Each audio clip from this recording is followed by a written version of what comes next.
Yeah, so I wrote and drew a graphic novel, and it's about a teenage Clark Kent, and it's called The Harvests of Youth, and it comes out in October, and I'm gonna just sort of speak out of order. I signed the contract for this thing like May 2020, and then turned the last page of art to my editor's inbox November of last year. So this is my pandemic.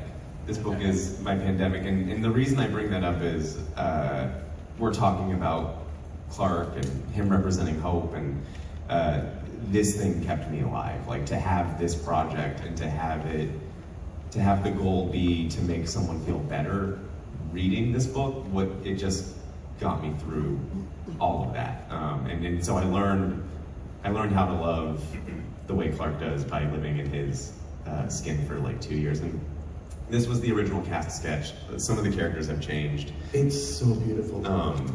Chris Peter did not color this, but she colored the book, and it's gorgeous. This was just what I sent to be like, yeah, that's what they look like.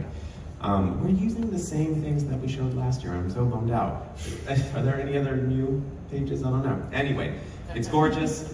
I'm posting a ton of images on my Instagram, and so you can see all the cool new art there. But the book follows a teenage Clark Kent, and very early on in the book, tragedy hits Smallville High, and as him and his classmates are sort of reeling from a major bummer, more and more things are happening in Smallville that are complicated, and as Clark is learning to use his powers, and it's just, I respect what everyone else does when they have to deal with an adult Clark Kent, because you have to think like 9,000 different ways, because this is grown-up Superman who knows what he's doing, and I can't do all the like, oh yeah, he's smarter than all of us and faster than all of us, and so you have to come up with all these crazy things.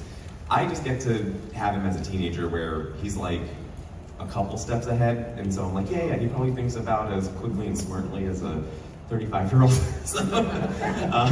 So I feel comfortable being in his skin as he's figuring these things out and trying to do his best, and he still does, but it's, getting to watch him figure that out was a joy and a blessing, and it's great to also go to Smallville and take these characters and look at them with a little bit of a modern approach. Like, I just had so much fun writing a teenage Lex Luthor, because I feel like we all know him, and we haven't seen a teenage Lex Luthor in a while, so it was so much fun to just kind of be like, all right, what does this brat wear, and how does he think? And of course he's gonna have one of those stupid hoverboardy things. And it was great to also take all the different Superman stories I loved, because the whole thing is I never thought I could do a Superman book. When I pitched the editor at DC, I came to her with a Green Arrow Black Canary book, because I was like, that's where I'll win them. And she was listening to me for like 30 minutes, saw this book, she was like, yeah, great, what do you think about Superman? And I was like, I don't think about Superman, I don't think I'm allowed to.